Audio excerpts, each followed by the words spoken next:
Aujourd'hui, je suis ravie d'accueillir Ludivine qui a créé en collaboration avec sa maman et maintenant une nouvelle associée Poétique qui est spécialisée dans la lingerie bio.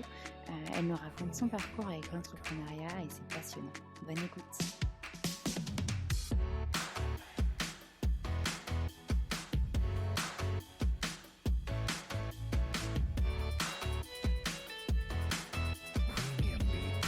Hello Ludivine, je suis ravie de te retrouver aujourd'hui pour ce nouvel épisode du podcast Créer, digitaliser et entreprendre. Tu vas pouvoir nous parler de ton parcours avec Poétique et dans l'entrepreneuriat. Salut Alexane, et ben merci beaucoup pour l'invitation. Eh bien, avec grand plaisir. Je suis vraiment ravie qu'on se retrouve aujourd'hui sur ce média. Est-ce que tu peux commencer par te présenter un petit peu, parler de ton parcours, etc. Alors oui, donc du coup, je m'appelle Ludivine. J'ai repris la société poétique il y a début janvier, le premier. Mon parcours est, j'allais dire, pas conventionnel. J'ai fait des études de psycho. Et il faut savoir que Poétique, du coup, c'est une reprise et c'était la société de ma maman. Et du coup, moi, j'étais en psycho et je m'ennuyais un peu. Et j'avais un grand stage à faire au deuxième semestre. Et elle avait créé sa société. Elle m'a dit, ben, viens en attendant. Et c'est un attendant qui dure depuis 2005. D'accord. Donc, en janvier 2005, tu as repris Poétique Non, je l'ai t'as repris. tout mis en place. Non, on l'a repris là cette année, en 2021. Et moi, je suis dans la société depuis 2005. D'accord, ok. Et comment tu travaillais du coup avant de l'avoir vraiment reprise? Tu travaillais en collaboration avec ta maman ou... Ouais, pareil, le stress en moins, parce que c'était elle qui l'avait du coup, mais ouais, c'était après on reste une petite société familiale, donc l'ambiance était plutôt bonne, et puis j'ai la chance de bien m'entendre avec ma mère, donc c'est vrai que c'était agréable, quoi. Et puis ça m'a permis de me former Ok, dans quelque chose super. que je connaissais pas du tout. Oui, parce qu'à la base, du coup, tu étais en psycho, rien à voir avec l'entrepreneuriat, la lingerie, etc., quoi. Ah non, rien à voir du tout. Ouais, c'était vraiment, j'avais pas du tout l'intention de travailler dans le commerce. J'aurais su, j'aurais fait bien sûr d'autres études, mais finalement, je m'en suis pas si mal sortie. Mais ouais, j'étais pas du tout destinée à travailler dans le commerce, gérer de la communication, gérer des stocks, créer des collections. C'était pas du tout ce que j'avais prévu, mais comme quoi la vie est toujours pleine de surprises. Ça. Et donc, du coup, là, ta maman, elle s'est détachée de l'entreprise depuis janvier 2021, ça, elle fait plus partie, elle a voulu arrêter. Oui, bah, elle est partie à la retraite, voilà, pour profiter un petit peu avec mon papa. Et du coup, nous, on a repris en janvier. Bon, ça fait déjà depuis l'année passée qu'elle avait déjà commencé à lâcher un peu. Et là, oui, là, elle lâche de plus en plus. Elle est encore un peu présente pour elle parce que c'est normal, c'est son petit bébé, mais elle nous laisse bien, bien gérer là. Super. Oui, c'est ce que j'allais dire, c'est quand même son bébé, donc c'est quand même un peu difficile de lâcher à 100% tout de suite, tout de suite. Mais c'est bien aussi que vous ayez son regard et sa vision encore un tout petit peu de temps en temps pour vous accompagner quand vous avez besoin, quoi. Oui, ça, c'est une chance pour une reprise de connaître ben, la personne qui a créé la marque et avec qui aussi on s'entend bien. Comme ça, elle peut nous aider, nous guider, nous rassurer et nous dire qu'on ne fait pas les choses mal et qu'on est à la hauteur et que c'est super ce qu'on fait et que ça avance. Donc, c'est vrai que c'est toujours bien d'avoir son retour. Ouais. Mmh, ça motive. Et du coup, bon, tu au courant un peu des questions que je voulais te poser, mais je sais pas si ça a vraiment du sens. Comment est-ce que tu as décidé de te lancer dans l'entrepreneuriat? Parce que c'est depuis 2005 du coup que tu fais partie de Poétique, mais comment ça s'est fait? Alors, l'entrepreneuriat, par contre, ça a été pour moi un gros challenge parce que je me sentais pas du tout capable de reprendre la société. Ça a été un discours qu'on avait depuis des années et moi, je m'en sentais pas apte en fait. Voilà, après, c'est personnel. Et de l'avoir fait à deux, pour moi, ça a été beaucoup plus simple et beaucoup plus rassurant. Et je me suis décidée quand je me suis sentie Mmh. capable et car on était deux. Toute seule, je me serais moins sentie. OK. Est-ce que tu peux nous expliquer justement, le à 2, la deuxième personne avec qui tu travailles? Comment vous vous êtes rencontrées? Qu'est-ce qui a fait que ça a fait cette alchimie et que vous avez décidé de vous lancer toutes les 2 et cetera? Alors voilà, moi j'ai la chance de pouvoir travailler avec ma belle-sœur. Donc voilà, on a déjà un gros lien affectif, ce qui fait que c'est beaucoup plus facile. J'avais très peur de m'associer avec quelqu'un d'autre, en fait, parce qu'une association, c'est une sorte de mariage. Et bon, après, si ça se passe mal, c'est dommage. Et puis, vu que ça restait familial aussi, j'avais travaillé avec ma mère, là maintenant je travaille avec ma belle-sœur, et c'est parfait. On est totalement complémentaires l'une et l'autre, et elle me cadre sur certaines choses, et moi, je lui apporte mes idées folles sur les autres parties. Du coup, on est une bonne équipe, ouais. Super. Est-ce que justement tu peux nous parler de cette complémentarité? Qu'est-ce que tu fais toi? Qu'est-ce qu'elle fait? Donc Sarah, si je dois remettre un Oui, c'est prénom quand ça, même c'est sur la Sarah, oui. personne. Oui, oui, c'est Sarah. Oui, alors Sarah, elle s'occupe de tout ce qui est technique et administratif et finance. En fait, elle a vraiment repris le rôle de ma mère, ce qui est très bien parce que moi, c'était quelque Mmh. chose, et c'était ce qui me faisait vraiment peur dans la reprise seule, c'était de faire, en plus de mon travail, le sien. Que je me sentais pas en fait, donc c'est parfait. Et puis Sarah, elle a cette rigueur que moi j'ai moins, donc c'est vrai que c'est très bien. Et moi je suis plus dans tout ce qui est le commercial et la communication sur Poétique. D'accord. OK, super. Donc oui, vraiment très complémentaire. Une partie plutôt administrative, gestion de l'entreprise et une partie communication, création. Je suppose que quand même, tu lui demandes son avis sur les nouvelles collections, les nouvelles choses, les nouveaux produits que vous allez lancer, mais qu'effectivement, c'est toi qui es à l'origine de la création. Alors non, on est vraiment sur la création, on est vraiment à deux. On fait vraiment les choses ça ensemble. D'accord. On fait pas l'une sans l'autre. Chacune amène des idées. Voilà.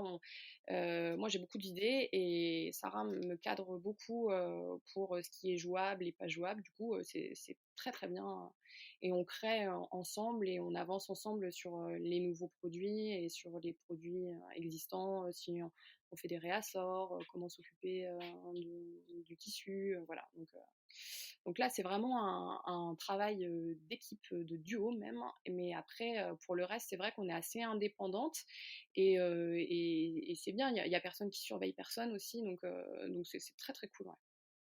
Super. Est-ce que tu peux nous parler vraiment de Poétique? Qu'est-ce que c'est? Qu'est-ce que vous faites? Qu'est-ce que vous avez comme produit? Par quoi vous avez commencé? Et puis bah, les nouveaux produits qui sont sortis, justement, qui ont permis qu'on se rencontre d'ailleurs aujourd'hui. Est-ce que tu peux nous parler de tout ça? Alors bien sûr, donc du coup, Poétique existe depuis 2004 et on fait notre cœur de métier, c'est la lingerie et les chaussettes en coton bio.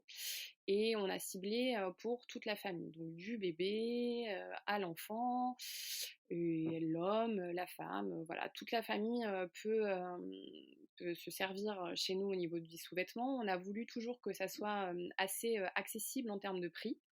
Ça a été vraiment notre combat pour se dire qu'on peut porter du bio et que c'est pas un budget plus par rapport à d'autres marques, voilà. Et voilà, on a travaillé en commerce équitable avec l'Inde et le Pérou au niveau de la fabrication. Et là, on Ok. travaille au niveau de la lingerie, plus avec la Tunisie, au niveau de la façon. Et on fait le coton bio vient de Turquie. Voilà pour ce qui est de la marque. D'accord. Ensuite, là, Ok.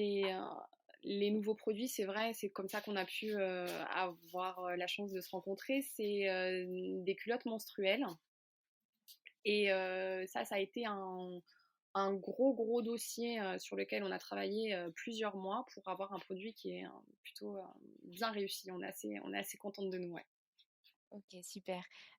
Et ben justement, c'est ces culottes-là qui ont permis notre rencontre parce que justement, vous avez une belle action qui est de reverser 1 € par culotte à une association dédiée à l'endométriose.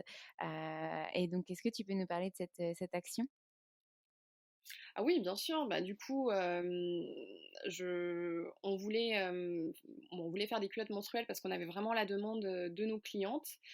Et on s'était dit, ouais, on ne peut pas proposer qu'une culotte menstruelle sans rien à côté. Donc du coup, on a réfléchi à qu'est-ce qu'on pouvait faire en plus.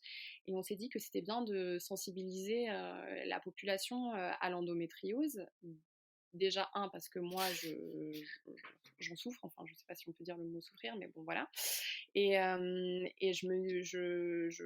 mon parcours sur l'endo est assez long, donc, et je me disais que c'était pas normal qu'on en soit encore là de nos jours, et que si on pouvait donner un petit peu, un petit peu, un petit peu, un petit peu, les petits ruisseaux, les grandes rivières, c'est un peu notre philosophie, ouais. OK, et c'est super parce qu'en plus, ce nouveau produit justement a très bien fonctionné de ce que j'ai compris. Vous êtes en phase pour, faire des nouvelles commandes Ah ouais, pour pouvoir, réassort, juste ouais, faire du ouais, ouais, réassort. c'est exceptionnel ça chez nous. En général, les produits fonctionnent, mais on n'est pas en rupture tout de suite, quoi. On a le temps de voir, ou des fois, à l'inverse, le démarrage est très long et après, ça se développe bien. Et là, on a été en rupture, on n'a plus de taille S, on a quasi plus de taille M. Les boutiques sont très très sensibles aussi à rentrer nos produits. Donc, et on a des très bons retours aussi sur le produit. Donc c'est vrai que ça encourage en fait. On se dit que tout ce qu'on a fait sur ce produit qu'on a mis très longtemps à élaborer, ben, ça fonctionne quoi. Et on arrive à proposer un produit de qualité, accessible, et en même temps on arrive à sensibiliser sur l'endo. Donc c'est très cool. Ouais. Super, et du coup, est-ce que tu peux nous parler justement des points de vente, des différents points de vente? Je sais que vous voulez aussi développer ça, l'aspect point de vente, vous ne vendez pas que en ligne, donc est-ce que tu peux nous parler de où est-ce que vous revendez et cetera, vos produits? Ouais, alors quand on a créé, quand du coup ma mère a créé Poétique en 2004, on vendait exclusivement aux boutiques bio. Et il y avait aussi, Mmh. c'était la mode dans les biocoop, ce genre de choses. Il y avait aussi pas mal de magasins de vêtements uniquement bio. Et donc en fait, nous, notre cœur de métier, c'était vraiment de vendre qu'aux professionnels. Après, on a eu une première crise, donc là où pas mal de magasins ont fermé, donc nous, on a dû se réinventer une première fois. Donc c'est là où on a créé le site internet, ce qui a fait qu'on a pu poursuivre l'aventure poétique en vendant aux particuliers. Après, le particulier a pris une grande, grande place dans notre manière de travailler. Et là, on revient aux boutiques parce qu'on se rend compte qu'avec le Covid, les choses ont vraiment changé au niveau de la consommation, et qu'il y a besoin d'un peu plus de contacts, de conseils, même si nous, on arrive à l'apporter en ligne. euh, on sent qu'il y a une demande des gens de retour dans les boutiques en fait. Donc du coup on redéveloppe bien ce marché-là. Et nos clients, ça reste principalement des magasins bio, des épiceries vrac, ce qui est nouveau pour nous parce que l'épicerie vrac, on n'en avait jamais, mais là, avec les culottes de règles, c'est vrai qu'on arrive à rentrer dans ce secteur-là. Et puis pour nous, c'est un premier pied parce que après, comme je te dis, on a beaucoup de produits, donc c'est vraiment l'offre. L'offre, c'est les culottes de règles, et après, c'est vrai que les magasins se disent ah bah vous avez des chaussettes, ah bah vous avez ça. Donc pour nous, c'est vraiment très cool. Et on a aussi un ou deux magasins de lingerie conventionnelle, ouais. Donc ça, c'est bien, c'est très bien, ouais. OK, d'accord.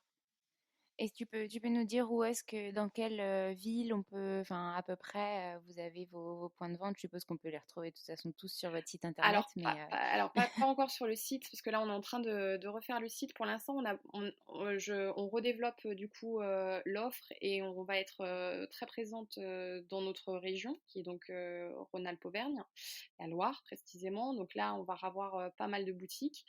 Et ensuite, après, on a des boutiques, par exemple à Paris, on a les Nouveaux Robinson, à Montreuil, qui est un grand d'accord. magasin qui nous a aussi depuis le début. Et après, on arrive à avoir Oui. aussi par exemple, on travaille depuis toujours avec un site web aux États-Unis, ouais, et où nos produits tournent très très bien. Ouais. D'accord, OK, super. Est-ce que tu peux nous parler un petit peu de votre organisation avec Sarah au quotidien? Comment vous fonctionnez? Enfin, est-ce que vous avez des réunions récurrentes ou enfin, quel logiciel type vous utilisez pour vous organiser, et cetera? Alors, on n'est pas du tout organisé. Voilà. Là, j'ai découvert l'organisation parce qu'on a une stagiaire. Du coup, j'ai dû moi-même m'organiser parce que je suis quelqu'un de pas du tout organisé. Et du coup, j'ai découvert Trello. Voilà, qui m'aide pas mal au niveau des listes. Mais sinon, après, on fonctionne à attends, j'ai une idée, attends, je la note, attends, vas-y, on y revient. Et voilà. C'est pas encore notre point fort, l'organisation à ce sujet-là. Après, on est organisé sur la compta parce qu'on est obligé d'être rigoureuse. On est organisé sur notre manière sur le site parce que on est obligé. Après, pour le reste, entre nous, c'est vrai que ça sera peut-être à travailler pour la suite.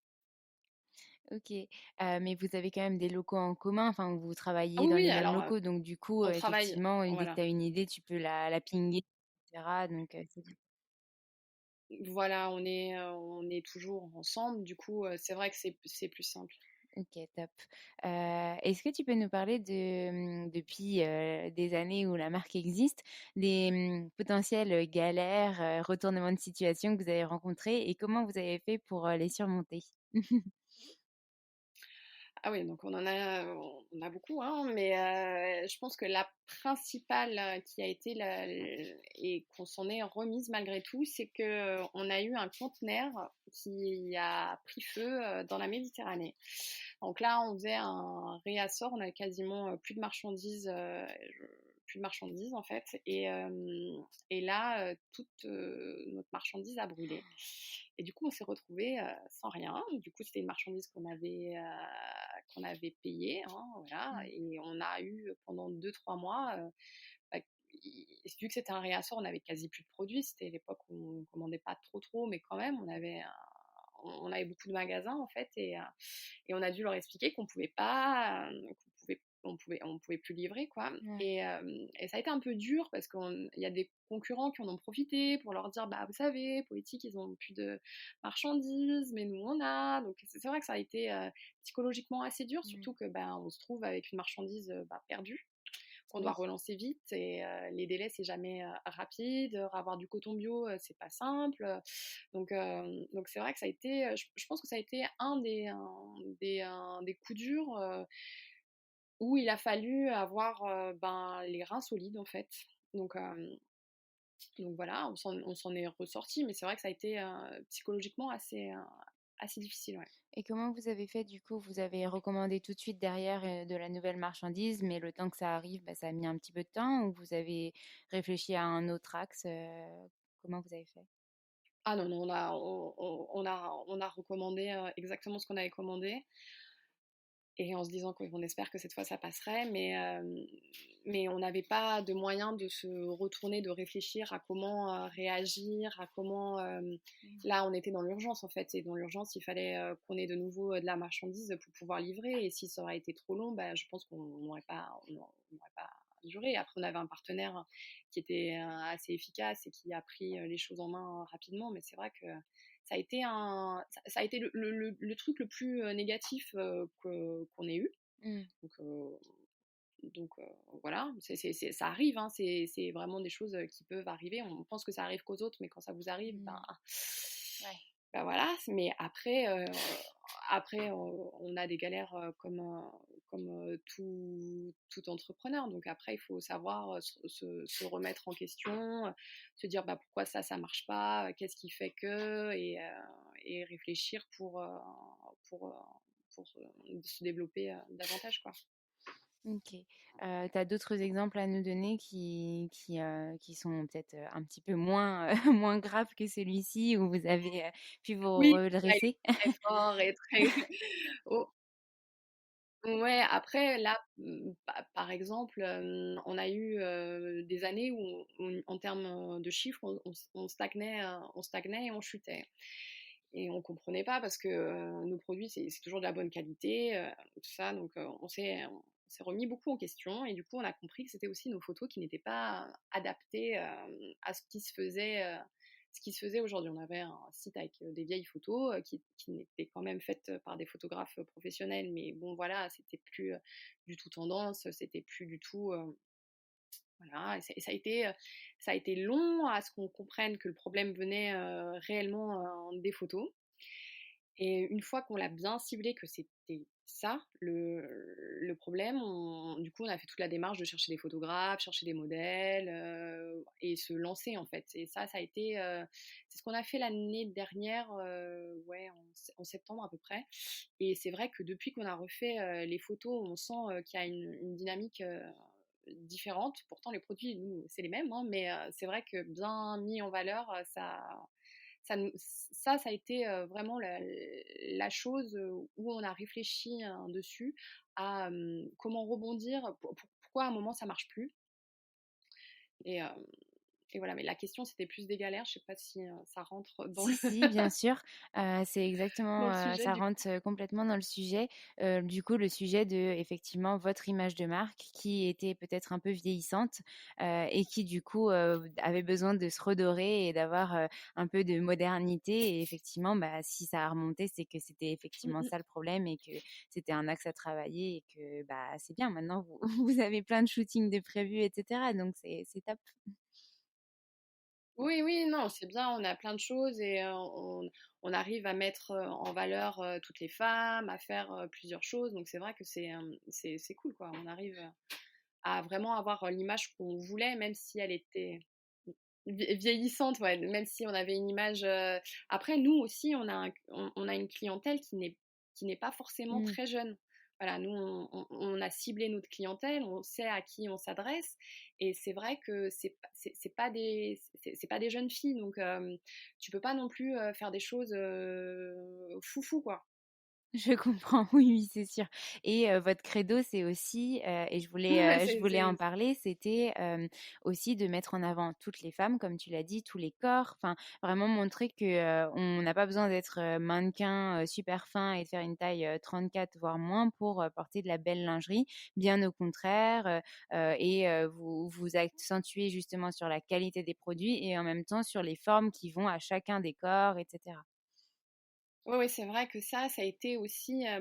En fait, aussi, on peut en reparler. Je peux faire une aparté là-dessus. Quand on avait fait un shooting, ça remonte, hein, c'était un shooting avec une photographe dans un studio et on avait une jeune modèle. L'histoire doit avoir 6, 7, 8 ans peut-être. Et cette modèle avait des formes. C'est-à-dire qu'elle n'était pas longiligne, filiforme, tout ça. Elle avait des formes. Et quand on a eu les photos, on était plutôt assez satisfaite de ce qu'on avait, mais il s'est avéré que les critiques masculines, nous dirons, parce que bien sûr, ils avaient grand besoin de nous dire leur avis, ont été ah mais c'est bizarre, les mannequins que vous choisissez, et un message à la newsletter m'avait répondu et ça m'avait extrêmement choquée. Elle n'est pas abondante. Mais je fais pas des trucs pour ce genre de choses en fait. Et moi, ça m'avait extrêmement choquée en fait. Je me suis dit, mais ça veut dire quoi en fait que tu viens sur un site pour trincer l'œil et tu veux un certain type de femme. Non, en fait, c'est pas la clientèle que je veux. Donc, j'étais très, très, très mal à l'aise. Ouais. C'était quelque chose qui m'avait mis très mal à l'aise, surtout que cette personne n'était normale en fait. C'était un corps normal d'une femme qui fait du 38, qui a des plis dans le dos, qui a un petit ventre, des cuisses. Ouais, après, ça m'avait assez ennuyé. C'est pour ça que quand on a pu refaire le shooting, de pouvoir montrer tous les corps et se dire que, ben ouais, en fait, tu peux porter de la lingerie, en fait. Tu Mmh mh. peux t'assumer, t'es belle, t'as pas de défaut, hein. Mmh mh. Et on s'en Et fout de ce que les autres vont dire, quoi. non, mais c'est super important et on en parle de plus en plus de toute façon dans les communications sur les lingeries, et cetera, de vraiment, mettre ça en avant, tous les corps, toutes les femmes, que toute femme est belle et a ses atouts, et justement accepter son corps, c'est quelque chose de beau, et cetera. Donc c'est hyper important que vous puissiez, transmettre ce message et que maintenant ce message passe et fonctionne. Et puis, bah, fuck les rageux comme on dit. Mais mais effectivement, Grave, mais grave. effectivement, oui, ça arrive que, bah, voilà, il y a de toute façon, il y aura toujours quelqu'un pour critiquer et toujours quelqu'un pour pas être d'accord. Donc, assumez votre message, c'est le mieux à faire et pouvoir transmettre un message qui est beau et qui parle à toutes les femmes, c'est super.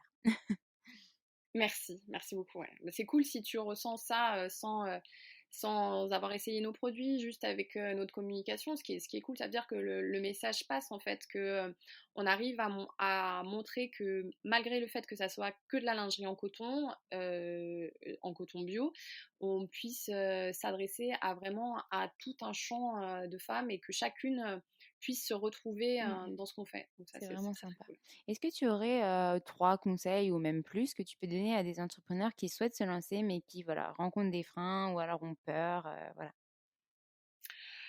Bah, la peur, je pense que ça fait partie, du challenge, de l'entrepreneur. Sans peur, moi je fonctionne, je sais que j'ai eu peur de me lancer, mais quand je me suis lancée, voilà, mais sans la peur, je pense que j'aurais rien fait en fait. J'aurais arrêté, on aurait arrêté Poétique et voilà. Après je pense aussi qu'il faut oser, faut se dire, que, c'est pas parce que j'arrive sur un marché où il y a déjà quelqu'un que je peux pas y aller. À l'inverse, je trouve que c'est là, je vais parler en connaissance de cause. Nous, on a créé Poétique du coup en 2004 et on est arrivé sur un marché qui n'existait pas, qui avait tout à faire en fait. La lingerie bio n'existait pas, il n'y avait rien. Voilà, c'était un marché blanc. C'est bien dans un sens parce qu'on arrive, on a tout à créer, voilà, mais c'est aussi dur parce qu'il faut. Euh, Comment dire, il faut instruire la population, leur dire bah voilà, c'est ça le coton bio, c'est voilà, et c'est très très long. Et c'est très long.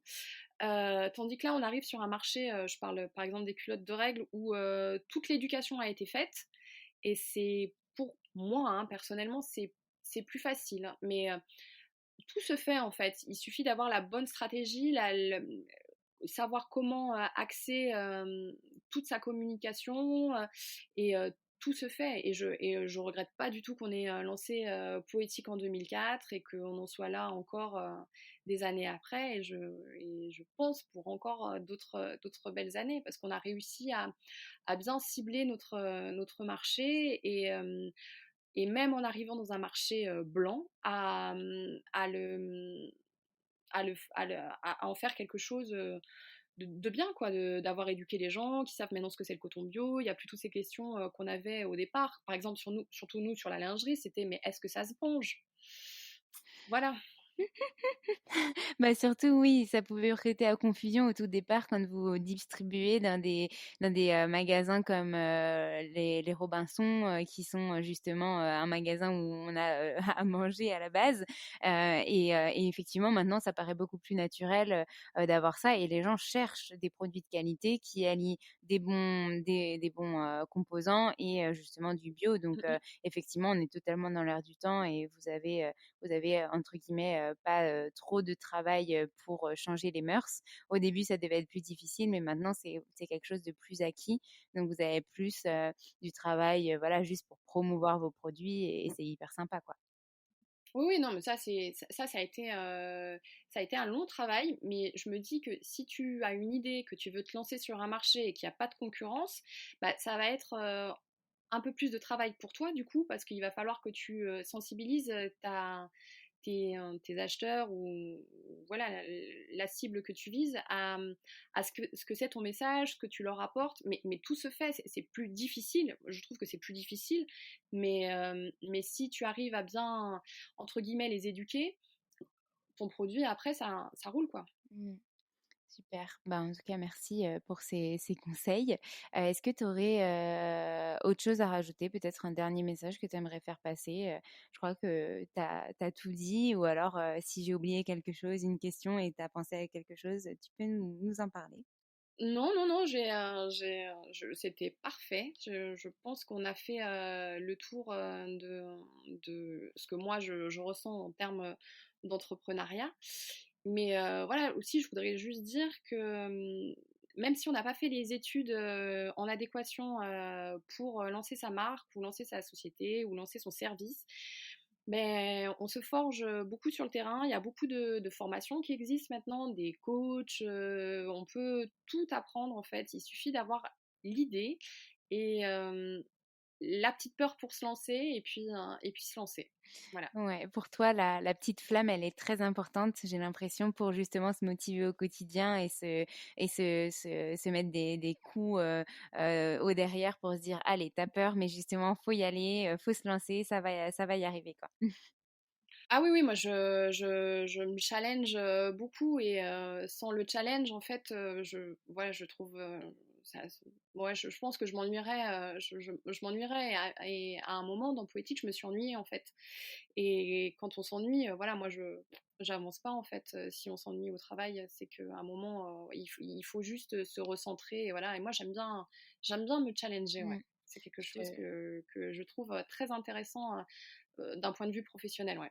Je te rejoins totalement là-dessus parce que c'est vrai que je pense qu'on a tous besoin de se challenger pour ne pas s'ennuyer. Aller au travail en traînant des pieds, c'est juste pas possible à l'heure actuelle vu toutes les possibilités qui s'offrent à nous. Et malheureusement, Mm, on mm. est encore beaucoup à peut-être aller au travail en traînant des pieds et avoir peur de lancer nos projets parce que justement on doute sur des choses, etc. C'est non, Et, et oui, et c'est normal. Mmh. c'est normal aussi. Je veux dire, c'est difficile de quitter le salariat pour se dire, bah allez, je me lance, et si ça marche pas, et qu'est-ce que je vais faire? Et voilà. Et je trouve qu'en France, en fait, on n'a pas trop cette culture de l'échec, en fait. On parle que des gens qui ont réussi. Ce qui fait qu'on a une très, très, très grosse pression sur il faut que je réussisse, il faut que je réussisse, j'ai pas le droit de me planter. Et ce qui fait qu'il y a beaucoup de personnes qui n'osent pas, du coup, franchir ce cap-là.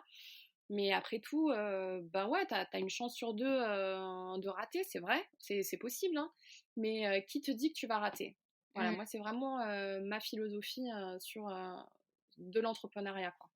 Mmh mh. Je suis d'accord avec toi et c'est vrai que je trouve que c'est quand même important aussi et c'est pour ça que je pose toujours cette question, de montrer qu'il y a des galères qui existent, que c'est possible d'avoir, un gros doute à un instant T. Donc vous avez eu par exemple ce conteneur qui a brûlé et vous avez peut-être tout remis en question en vous disant que ça allait peut-être tout s'arrêter du jour au lendemain et en fait vous avez quand même réussi à remonter la pente. Mmh. Ouais, ouais, ça c'est vrai que ça a été un coup dur, mais après, dans toutes les vies d'entrepreneurs, tu as des coups durs. Le Covid, c'est un très très gros coup dur dans la vie d'entrepreneur. Nous, on avait des boutiques qui venaient de rentrer la marchandise et qui ne pouvaient pas payer. Ben voilà, qu'est-ce que tu fais? Ben, tu t'adaptes, tu aides, tu fais le dos rond, tu te dis, bon, allez, faut réfléchir, qu'est-ce qu'il va falloir qu'on fasse, qu'est-ce qu'on va lancer. Voilà, de toute façon, c'est une perpétuelle remise en question, la vie d'entrepreneur. Ah, ça, je fais bien, ça, c'est marche. Ah, ok, alors attends, je vais creuser pour que ça marche encore plus. Ah, ça marche pas. Ah, dommage, parce que ça, j'avais bien misé sur ce produit et finalement, ça marche pas. Bah, qu'est-ce que je fais? Bah, voilà, j'essaye de trouver une alternative. Mais mais je comprends que ça soit dur de se lancer, ouais. Ça, c'est sûr, ouais. Ça fait peur aussi. Tu as bien résumé la situation, s'adapter constamment et essayer de trouver des subterfuges pour que les choses fonctionnent parce que notre vision en interne quand on est fasciné par son produit et ce qu'on propose, c'est pas forcément la vision des gens qui vont forcément acheter. Donc se remettre en question et essayer de, bah, justement sonder sa communauté, sonder ses clients et cetera, c'est hyper important. Ouais, parfait, c'est exactement ce que je pense, ouais, donc Bah, super, parfait. bah, merci beaucoup Ludivine pour ces partages. Merci beaucoup pour tout ce que tu nous as confié et ton parcours qui est impressionnant avec Poétique. Merci à Sarah de loin et puis j'espère te retrouver très vite en vrai, en visio ou autre. Merci beaucoup, Alexandre. C'était mon premier podcast. J'avais un petit peu peur, mais tu m'as mis extrêmement à l'aise et j'espère que on a pu vraiment donner envie aux personnes de se lancer et de se dire que c'est pas toujours facile, mais Mm. que ça peut marcher. Voilà. Merci à toi, Merci beaucoup c'est en tout vrai. cas. J'espère aussi, c'est le but de ce podcast qu'on a essayé d'enlever quelques peurs et que des gens se lanceront aussi comme toi. Merci beaucoup, à très bientôt. Merci.